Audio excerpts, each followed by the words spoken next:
সমস্যা সমাধানে আগামী বছরের শুরুতে গণশুনানির আয়োজন করবে সরকার।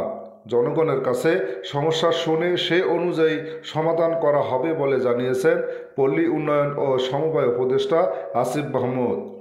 বুধবার দুপুরে নীলফামারীর জলঢাকায় শীতবস্ত্র বিতরণ অনুষ্ঠানে এসব কথা বলেন তিনি। আসিফ মাহমুদ বলেন, ফ্যাসিস্ট আওয়ামী লীগ সরকারের আমলে উত্তরবঙ্গে উন্নয়ন বৈষম্য হয়েছে, কিন্তু এ সরকারের আমলে সারা দেশে সমানভাবে উন্নয়ন হবে। উত্তর অঞ্চলকে কৃষি উৎপাদনের উর্বর ভূমি উল্লেখ করে উপদেষ্টা বলেন, এ অঞ্চলের স্থলবন্দর কৃষিভিত্তিক শিল্পায়নের ব্যবস্থা করার জন্য সংশ্লিষ্ট মন্ত্রণালয়ে কথা বলবেন তিনি। এ সময় সরকারি কর্মকর্তাদের বিরুদ্ধে ঘুষ লেনদেনের তথ্য প্রমাণ মিললে কঠোর আইনি পদক্ষেপের হুঁশিয়ারিও দেন আসিফ মাহমুদ। এ সফরে উত্তরবঙ্গের বেশ কয়েকটি উপজেলায় 2000 করে শীতবস্ত্র বিতরণ করছেন পল্লী উন্নয়ন সমবায় উপদেষ্টা। অনুষ্ঠান শুরুতে অবহেলিত জলঢাকা উপজেলার বিভিন্ন অবকাঠামো উন্নয়ন করার বিষয়বস্তু আলোকপাত করেন উপজেলা নির্বাহী কর্মকর্তা মোহাম্মদ জাহিদ ইমরুল মুজাক্কিন।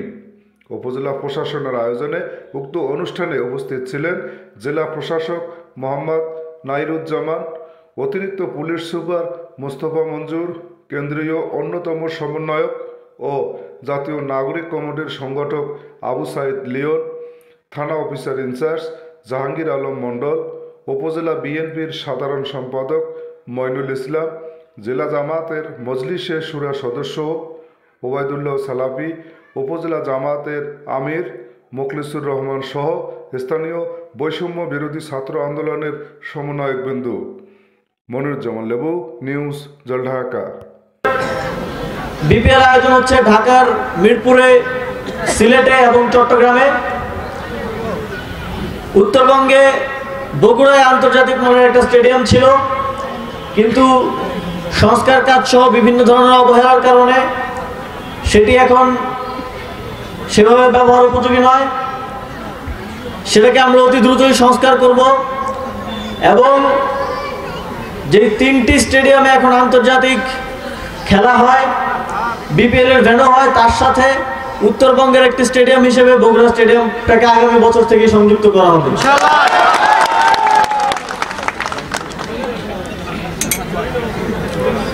উন্নয়ন কার্যক্রমের ক্ষেত্রে এলাকা ভিত্তিক কোনো বৈষম্য আর থাকবে না।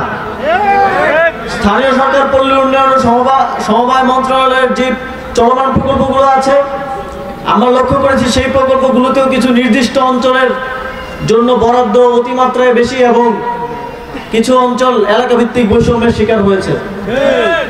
আমরা সেগুলো পুনর্বন্টন করছি এবং উন্নয়ন যেন সুষমভাবে সারা বাংলাদেশে ছড়িয়ে দেওয়া যায়।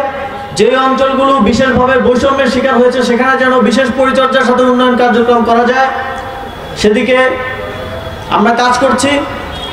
আপনারা খুব দ্রুতই দৃশ্যমান পরিবর্তন দেখতে পাবেন।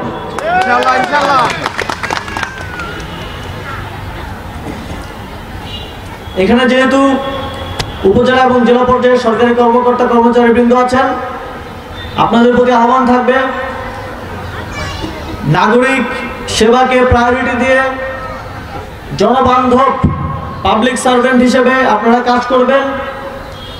আমরা এই নতুন বাংলাদেশের জনগণের থেকে ঘুষ আদায় কিংবা দুর্নীতি এই ধরনের কোনো অভিযোগ আর শুনতে চাই না। যদি কোনো কর্মকর্তা কর্মচারীর বিরুদ্ধে এই ধরনের কোনো অভিযোগ আসে, তাহলে সুস্পষ্ট প্রমাণের ভিত্তিতে দৃষ্টান্তমূলক শাস্তি দেওয়া হবে। এবং নীলফামারীর নাগরিকদের প্রতি আহ্বান থাকবে, এই ধরনের কোনো কিছুর প্রমাণ যদি আপনারা পান,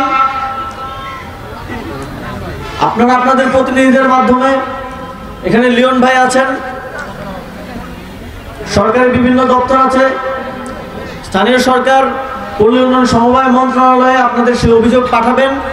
আপনারা সরাসরি চিঠিও পাঠাতে পারেন, আমরা খুব দ্রুতই সে বিষয়ে ব্যবস্থা নেব। আপনারা জানেন এই অন্তর্বর্তীকালীন সরকারের একটা অন্যতম এজেন্ডা হচ্ছে সংস্কার।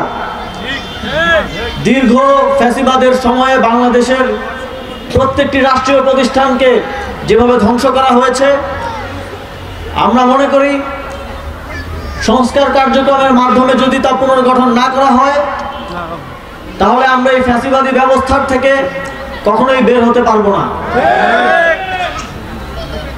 জুলাই গণঅভ্যুত্থানে যে কারণে আমাদের এত এত এত ভাই ছাত্র জনতা শহীদ হলো, আহত অবস্থায় এখনো অনেকে হাসপাতালের বেডে কাতরাচ্ছে,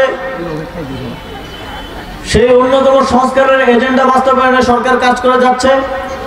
আপনাদের প্রতি আহ্বান থাকবে, আপনারা আপনাদের সহযোগিতা, সমর্থন এবং সংস্কার কাজে সরাসরি আপনাদের মতামত দিয়ে অংশগ্রহণ করবেন। আমরা আগামীর বাংলাদেশকে ঠিক আপনারা যেভাবে চান, জনগণ যেমন বাংলাদেশ চায়, সেরকম একটি বাংলাদেশ গড়ে দিয়ে